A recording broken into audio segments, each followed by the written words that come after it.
what I'm proud of this year is that, yes, I've finally mastered the ability to turn a very small amount of money into not a very large amount of money, but a significant amount of money. Sure. When you look at the ROI, 400, 500% growth. And I've not just done it once, but I've done it twice.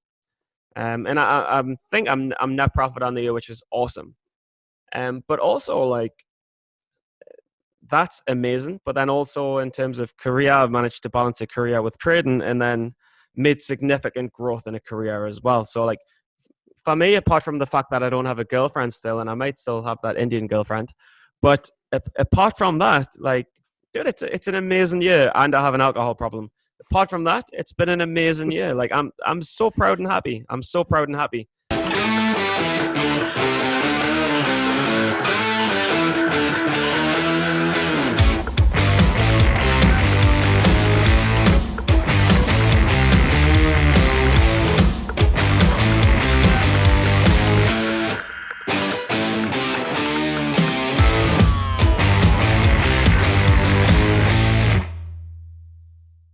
All right. Welcome back, everyone. Welcome back to the Steady Trade podcast. Steve and I are just back together here. Steven's been crazy busy. Nice. I brought my prop.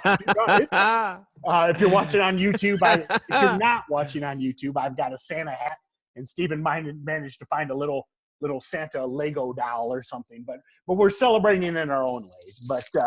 But you know, we're going to talk about the year in review, what we're happy about, what we're playing. You know, it's the time of year where you start thinking about goals for 2020, and then you know, most of you, many of you listeners, you know, that have been around a while, you know, Steven hasn't been here as much, and which is great because he's crazy busy at work, and a lot of you get really busy with life and stuff. So I kind of want to touch on that because. You know, you hear me talk about it on the podcast all the time is, you know, one of the greatest things about trading is the market's always there. I mean, if your boss needs you to come in and says you're fired if you don't come in tonight, the market doesn't care if you're there or not. The boss, you gotta be there. So something I want to talk about. But go ahead. No, but Merry Christmas. Merry Christmas. Merry Christmas, dude. Merry Christmas. I wish I had some mulled wine or something. But no, but I mean, the podcast has evolved as well. I mean, I remember back in 2017, what is now going on to be, 2017, 18, 19, 20. We're going on to the fourth year. Yep. And I remember I saw on Instagram you were talking about 10 million downloads. Yes. Yeah. Total downloads. We had 10 million. You know, that's across everything. You know, YouTube. You know, everywhere, which is wild. So. But it's a wild. And I almost don't want to tell people, like, when people are saying, why are you staying back at work tonight? Or like, what's this podcast? I don't tell people because it's such a big number that I feel like I'm being arrogant or bragging. So I just don't talk about it. But it's been 4 years. We've known each other 4 years. Yep. And we've done some great stuff together. But the podcast... Officially the 4 worst years of my life. But, you know, hey, I keep plugging along. You know. But and you keep on tolerating us. I'm yet to chop up some wood. I'm yet to start a furnace of fire but I also don't live in a cold place. So, but it's evolved. We have Kim Ann Curtin as well. She's jumping on. She brings some. I mean, we are primitive cavemen, and she brings some exactly. Depth. That's what I like. Yeah. She brings some depth. So it's super cool. But yeah, I mean, I'm super happy to be here, and I'm super happy to see it. But yeah, let's talk about the year ahead. Yeah. Well, I mean, like looking back, you know, for me, it's been an awesome year. You know, again, thank you to all the listeners. When I saw that, you know, I don't. You know, I get pretty busy with everything I do with StocksToTrade and StocksToTrade Pro and the podcast and traveling, and I don't really look at the stats. And one of the girls was like, "Hey, we hit 10 million," and I'm like, "Holy cow, that's amazing!" Yeah, never expected that number. And, no, but did we hit 1 million at some point? We hit a couple of million in the first couple of years. I can't remember. Yep. So, but I never realized we got to 10. It's. Well, it's amazing what, you know, it's like you talk about, and we talk about this related to trading and, you know, in podcasting, trading, anything. It's like, I always steal this quote. I can't remember who said it, but there's no such thing as an overnight success. You don't No, get it's to so 10 true. million downloads your first episode. You get to 10 million by showing up every day. You don't get to hit the profit goals you look for in trading, or you don't write the book without showing up every day, or you don't lose the weight without showing up every day. No, and Everything's like that. and it's a team game as well, though. I mean, you don't have many shortfalls. Really, you're quite reliable. I have more shortfalls, but it's a team game. You keep us in the game. We'll work together, and it's cool.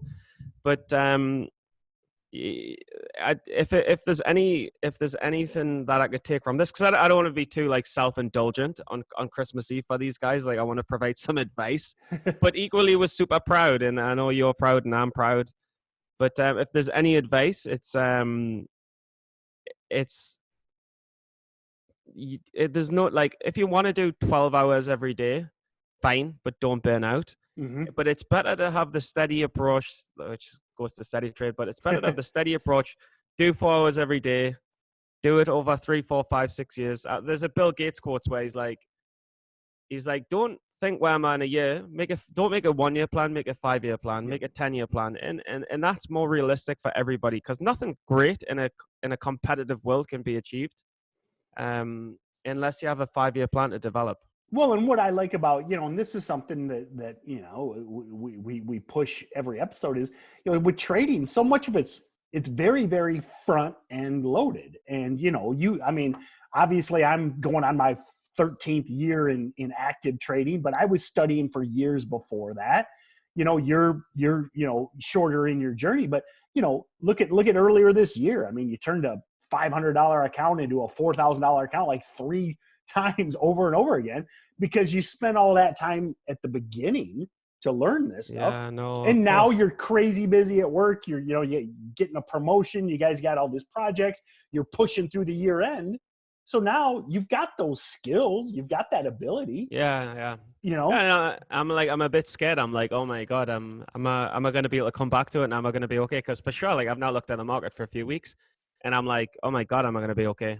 But the minute, like, I mean, I don't recommend anyone ever doesn't look at the market and then jumps back in. That's the one thing I would always say, and I talk about this, like, when I had my business, there were a lot of days I couldn't trade. I mean, I was the owner, 20 employees, thousands of customers. But the one thing I did, and I'm not like giving you a hard time, I always made time to at least kind of run those scans, see what the big gainers were, see what the hot trend was, so that at least then when I did get the ability to trade, the time, I should say, I wasn't like, hey, what's going on out there? No, so. and I fully agree with you, and I fully agree. But the one differentiator that there is that I am not the boss. We have an Italian guy who's the executive creative director, and like he's a visionary, and he's an amazing man, and I love him to death. But should he catch me on the scans when we're pressing to move forward and make big changes? Well, and the simple fact is, you got guys. It's a problem, guys. What, Stephen? What are you doing? Do you know what I mean? Like, I can hear his voice. I think the only thing worse than your British accent is your Italian accent. But yeah, like the guy's a legend, but he has a way of motivating you to think, like, this is what I want to get to the next level at. Well, and that's a point I also, again, like, when I said that, I'm like, hey, I'm not giving you a hard time.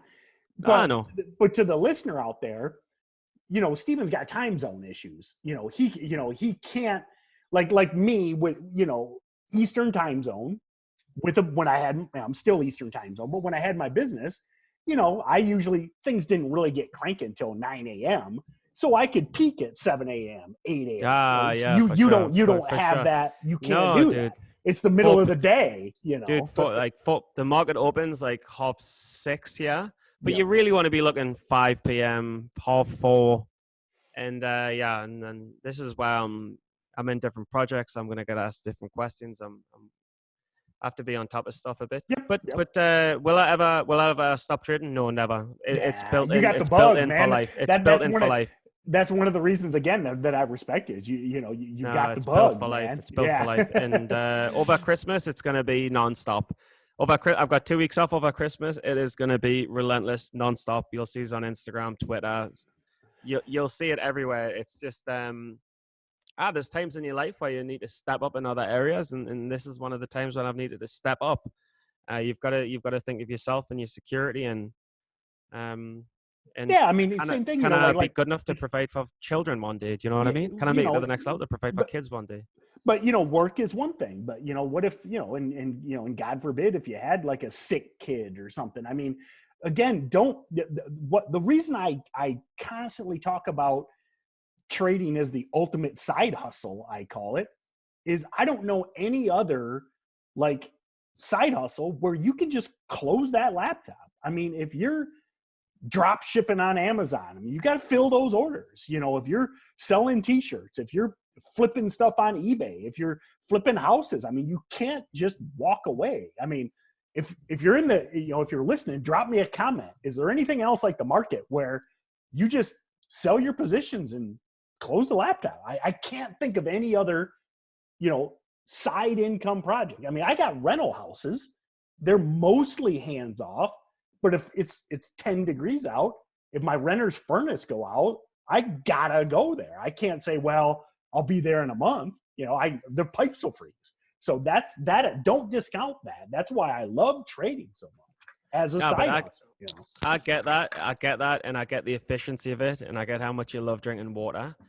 But at Kim the same bought me time, this bottle. Where Kim, you didn't buy me a water bottle? No, Kim sent as a present as well. It's coming back to England or something. I'm waiting for that to come. I'm flying in a bit, but like I get the efficiency of the market, and I love the market, and I'll play poker and I'll play the markets my entire life for sure. And I'm pretty sure I'll make money doing it as well. And I'm pretty sure I'm net profit this year as well. But what I really want to talk about is finding something that you absolutely love.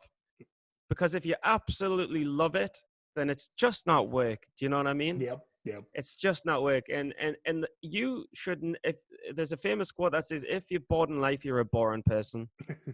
And it's a sad one. Especially in this day and age when, I mean, you can, one of the things do anything and be anywhere and live anywhere. Yeah. One of my things I was proud of is how much I built the Stocks to Trade YouTube channel. We're doing 3 videos a day, every day. The numbers are, people love the tips and everything. I mean, I always point to YouTube, but like you said, if you're bored, man, you're just, you just go to YouTube. You can learn anything. Yeah. You're a boring person if you're bored, but But what I always believe is that you should. It's really hard to do, and it's hard to do for some people. So, and I get that, and I get that some people are more adept to having passions and drive and interest, and some people don't have the confidence to think that they can learn and be the best at something, and I get that. But the best, I mean, what I'd say the one thing that I'm proud of it. Like, let's talk about what we're proud of this year and what we're not proud of this year. What I'm proud of this year is that, yes, I've finally mastered the ability to turn a very small amount of money into not a very large amount of money, but a significant amount of money. Sure. When you look at the ROI, 400, 500% growth. And I've not just done it once, but I've done it twice. And I think I'm net profit on the year, which is awesome. But also, like, that's amazing. But then also in terms of career, I've managed to balance a career with trading and then made significant growth in a career as well. So, like, for me, apart from the fact that I don't have a girlfriend still, and I might still have that Indian girlfriend, but apart from that, like, dude, it's an amazing year, and I have an alcohol problem. Apart from that, it's been an amazing year. Like, I'm so proud and happy. I'm so proud and happy. But for you, what's your, and I've saved some money as well. But what are you proud of? What's your, the stuff I'm most proud of, actually, it's pretty wild.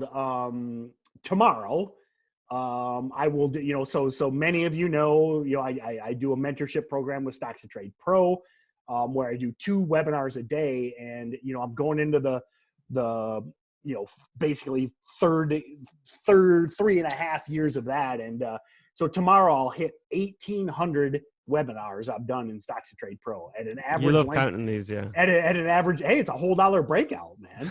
So, but even number tomorrow afternoon. So Friday afternoon, that market close webinar, I'll hit 1,800, and I've got 10 pages of testimonials.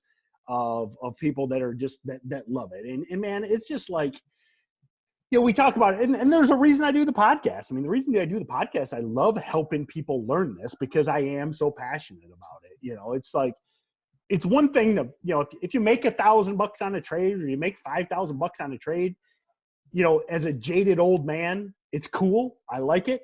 Yeah. But when someone is like, you taught me how to make $1,000 and this made, this is the greatest thing ever. I mean, you just get that warm, fuzzy feeling, man. It's just different. It's just different when you're helping someone else, But I mean, honestly, even for me, and I'm not as jaded as you, but if I ever make $1,000 on a trade, I'm like, whatever.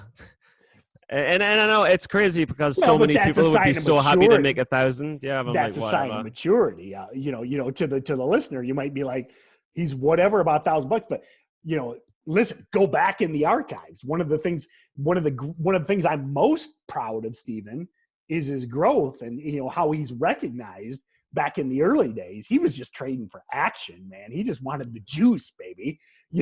And no, but I mean, maturity is when you make the money, you follow the plan. You're like, well, okay, awesome. I did what I'm supposed to do. Yeah. But I agree. But and like, if say you talk about the highlight of the year, it's turning 600, 700, 800 into 3,500 twice, and then I got it up to about 2,500, but then I 1.5 to 2,000, and then I started to give some back. But I only lost $400, but I made 3,500 the last time. So I think I've done pretty good this year.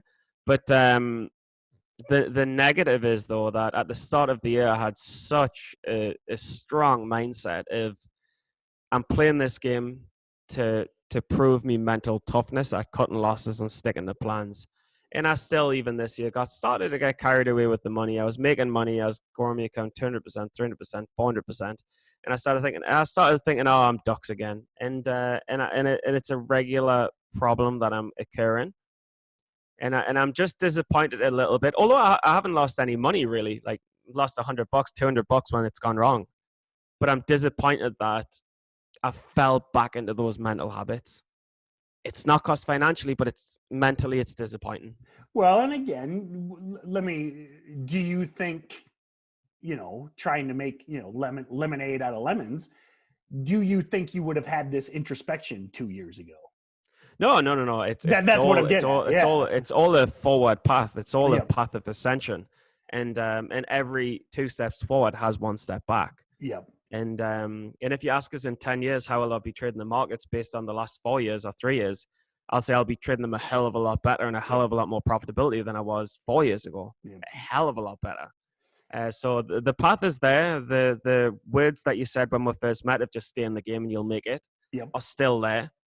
And it's good. I mean, I'm not losing money. That's a big thing. I don't lose money anymore. Do you know what I mean? Yep. I might be break even-ish, make a little bit, but I'm certainly not losing. And that's a huge thing.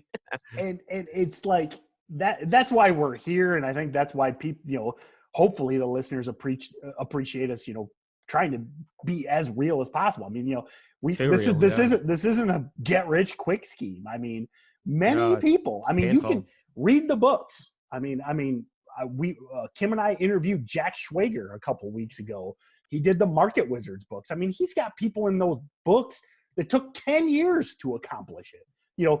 They became the greatest, but they struggled for 10 years. And that's why, I think that's the biggest thing that trips so many up is just unrealistic expectations. It's like, hey, I'm going to buy a bunch of books. I'm going to buy a bunch of courses. And I'm going to make $1 million in 2020. Well, probably not. I mean, sorry, maybe, but probably not. But honestly, we've had this conversation a million times, and we've repeated it a million times. But like, I think it needs to be said a million times. Yes, it just needs to be said a million times. But I still believe that you need to have that 2 years of like intense. Yes. You need to have a 2-year obsession. The front load, yeah. The front load you need to have. Like I had a good 1.5 years, 2 years obsession where for 13, 14, 15 hours a day, all I was doing was studying. Well, you were percentages, you were doing the daily or the weekly videos, the recaps. I mean, you were grinding you were doing the podcast. You still had the job. I mean, I think back to what you were doing. When we started, and I think I looked up May 2017 was the first, or September 2017. I think back to what you were doing in 2017, 2018. You were grinding your ass off, man. No, but it was literally sleep and just work. And I'm super proud that I did it. But I think other people should do it too. Yep. And then you can have the overarching perspective, and then you can jump in the market, and then you can learn the subtleties. And a point you made before too is and we kind of skipped over it, is, man, and listen, I want everybody to listen. I want everybody to check out Stocks to Trade. But like Steven said, man, if you're just not fired up about this every day, if you're not passionate, I mean, don't bother. Trading is hard enough, but if you're not like consumed by it, man, don't do it. If you're half-hearted, don't waste the money. Like, go give the money to charity. Give the money to charity. Invest in something else. Buy another book. If you're passionate about flipping houses, well, I know trading's cool because you can do it from your underwear. But I mean, if you're not just like getting up every day, fired up about it, then flip houses. Then or poker, or drop ship, or affiliate, or whatever. There's a million ways to make side money. But like, people don't realize though, like this is a massive, majorly competitive game where hundreds of thousands of people are all studying as much as they can. Yep. To take money from each other. It's a huge tournament at the end of the day. And if you're half-hearted, you're getting your ass kicked over the year. Ass kicked. It's true though. It's fine. Some of hedge funds, fine. There's a lot of idiots who do it. Luckily, there's a lot of people who are half-hearted. That means that you can, with study, that you can beat the game. But that's human nature. But what I'm more interested in, I've heard your high point. What is the low point of this year? Because I know you have one. The lowest point for me, and this actually goes back to the conversations with Kim, and I still can't believe I let that episode air. I got she's good at getting you vulnerable. I didn't say that. I'm curious now. I'm still struggling with the same issues that she unraveled, in that I still really struggle to take care of myself as much as I take care of others. That sounds insane, because the amount of time you invest in yourself in the gym and with studying and with reading. I'm still not happy though. I'm not happy with it. It makes no sense. That makes no sense at all. I mean, I don't have to be a Kim Ann Kitten psychologist to tell you that that's bonkers. That's bonkers, dude. That's bonkers. Maybe it's unrealistic expectations. Like again, Kim tells me to like quit following David Goggins and Jocko Willink. No, that's terrible advice. But her point is that I think I get unrealistic expectations, because I'm like, well, Goggins is out there running 700 miles a day. I only ran 3 miles. but that's daily inspiration to be a better person. How is that bad? Well, but you see what I'm saying? I think, you asked me my low point. I told you. You're like, well, geez, you're doing all these things, but that is my low. I consider that my low point. So, but I would consider that low point one of your greatest strengths, because you have a constant determination and pursuit to achieve greatness. It's a double-edged sword. I agree. No, it's not a double-edged sword. It's a one-way ticket to success, and you've demonstrated that with the big house, the lovely family, the big garden, the pool, the sunsets, the fairness. In your 1800 podcast episodes. So I don't want to see you ever giving yourself a hard time. Ever. It's ridiculous. Before we started the podcast, I gave my favorite quote that many listeners will remember. And the quote is, I always tell Steven I love him, but I don't like him. If you keep this up, I might start liking you. But I mean, I'm not so young anymore. I'm getting older, and with age comes maturity and being wise, and I think your drive to be always better is your best friend, and it should never be a worst enemy, because you're making the most and being the best person you can possibly be in the years that you have. That's what I try and do. Yeah, that's what I try. Yeah. Please, as Kim says, have some empathy, because you're for sure being hard on yourself, dude. I respect you, man. I respect you like hell. You like hell. And when I miss podcasts, I think I am just a worse version of Tim Bohen in every way. Well, again, remember, and listen, I say this a lot too, and I know the listeners are probably like, geez, did we tune in for a bro fest I know here or what? this is a ridiculous, but it's real, But I tell you, and this is real too, what you've done, again, growing in this career, learning trading, showing up for, you've shown up for 100 of 128 episodes, just missed 28. Well, just I missed know 28 I made up the number. I don't know, but the point is, you're still here. We're going on our 4th year, man. But I don't quit shit, dude. I don't quit shit. I might let things down here and there, but I don't quit shit. Well, and that's why I think you've managed to make trading work. But that's why advertising works. If you're a quitter, good luck. Good luck. Dude, I don't quit shit. That's why advertising works. That's why trading works. That's why the podcast works. And that's why I ran 25K the other day, because I don't quit shit. You'll have lapses. You'll be up and down. Like, I have my own mental health problems where I'm up and down as well. But you've got to be strong, because the minute you don't be strong, you lose. Yep. You're in defeat. And the biggest war that we will ever have is the war against our own minds and the inner voice within our heads. That's the real war. It's you versus you. It's not you versus anyone else. Trading is you versus everyone else.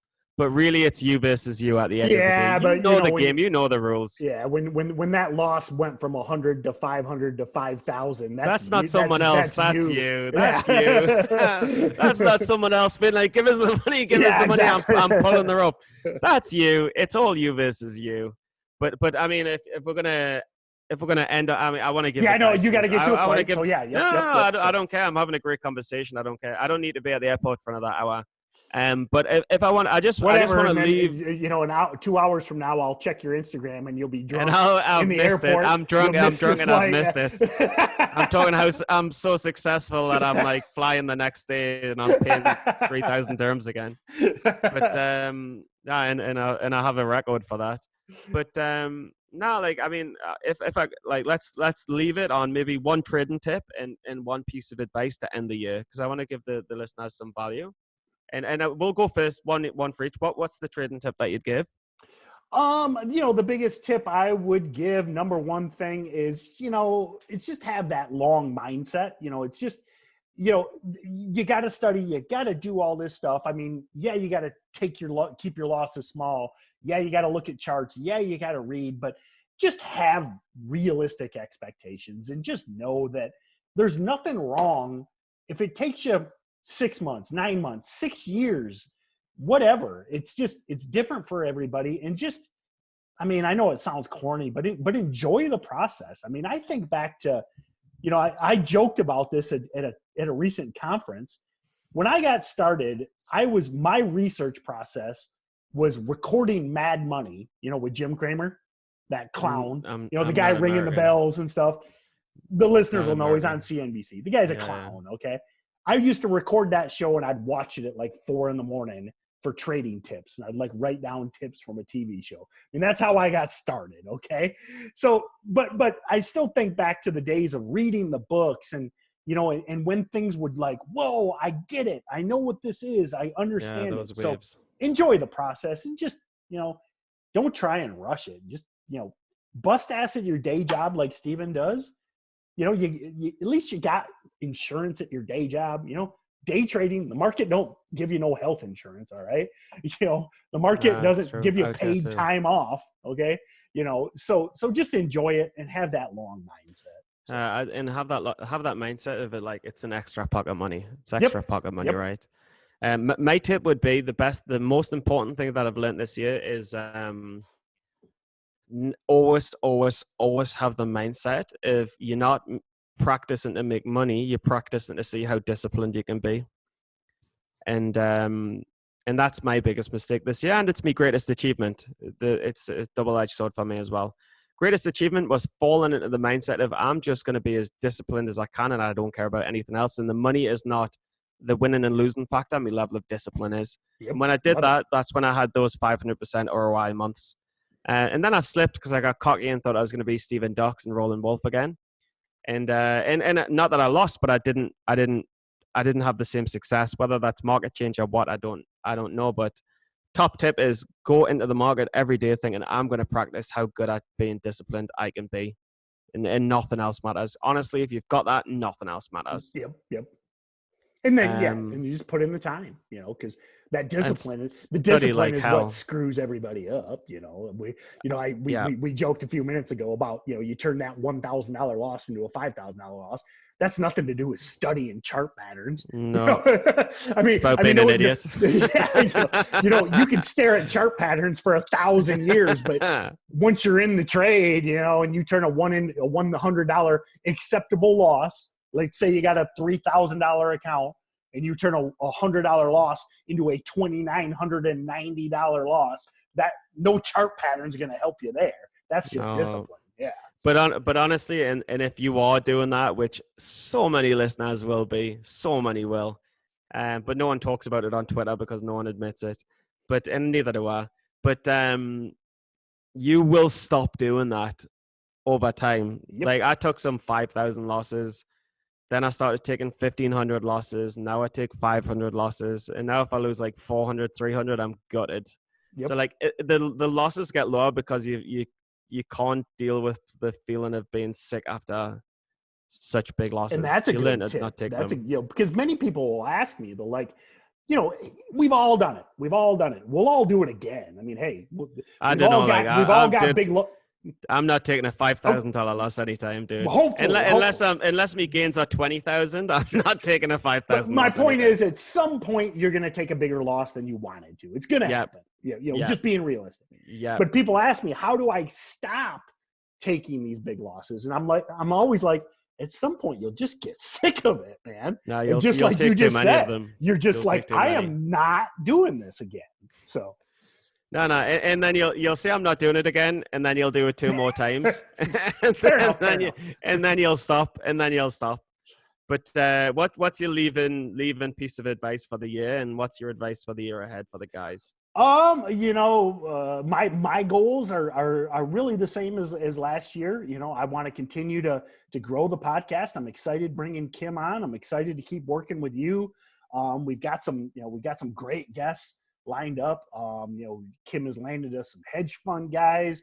My goal is just to continue to help. I mean, really, that's my real passion. I mean, even when I don't know if maybe I've told this story. I mean, even when I had my business, we were an internet provider and we sold computers and stuff. I used to do free classes back then. I mean, I would do classes at night, teaching, for lack of a better term, 70-year-old ladies how to use a mouse, and I always got great satisfaction out of that. And that's my goal, is just keep, putting content out there, whether it be the YouTube channel, the podcast, and continuing to work with new and intermediate traders in StocksToTrade Pro. I mean, I just really love what I do, and it just kind of keep sharpening that sword is what I'm looking to do. So yeah, and I don't want to add anything more to that from my end. All I want to do is the only goal that I'll ever have is to leave the world a bit better than I found it. And exactly. it's so cliche, but I don't know what's happening upstairs. I don't know what's happening with whatever happens after life and all that rubbish without going too deep into it. But all I want to do is make my family proud and leave the world a bit better than I found it. And if that means I can jump on some podcasts and make some people laugh and give some education here and there and do some YouTube videos and document the process to show a human perspective of the journey, then that's me happy and done. Well, I tell you what, man, let's we'll let you get out of here because I don't want to see you drunk and spending the night in the airport. So if I'm being honest, the longer you keep us here, the less drinking time I've got, and the less likely I'll miss the flight. Well, I think we hit the agenda, so we'll go ahead and take for it. sure. So, man, Merry Christmas, though. Yeah. This is to you, Stephen, and this is the listener, but primarily to you, Stephen. Merry Christmas, man. It's that time of year where whether you call it reflection or thankfulness or whatever. I really appreciate. 4 years now we've been working together, and it's been a blast, bro. Man. It's been a blast, man. And I almost want to say that I love you in a weird way. I've said I love you a million times. I love you, bro. I love you, bro. Yeah, I love you, bro. Sometimes I don't like you as well when you call us a dickhead on chat. Hey, man, I'm fucking with you. It's a joke. That's just like brothers, man. Yep. I know. So now, but Merry Christmas. Merry Christmas. I wish blessings to your family. I'm sure they'll get all the presents that they want. And Merry Christmas to all the listeners. And I wish you the best next year. And just please, no matter what situation you're in, no matter how hard it gets, every difficult situation, there's a bright sunrise after every dusk and dawn. Well said. So stick in. All right, everyone. I always like to remind you, if you're listening on iTunes, thank you very much. But I always like to just kind of drop this in there. We mention books a lot. We mention links to stuff a lot. So the cool thing is a lot of podcasts I don't think do this, but if you go to SteadyTrade.com, we've got the team that kind of summarizes the episode. And if we mention a link or any of that stuff, they drop them in there. So if you're at the gym on the treadmill, you don't have to write down, some of these references we make. So check out SteadyTrade.com. Drop us a comment. What's your goals for 2020? Would love it. And, and we're always open to any suggestions to make the podcast the best we can for you guys. So thanks a lot, everyone. Thanks for listening. Thanks a lot, Stephen, and Merry Christmas.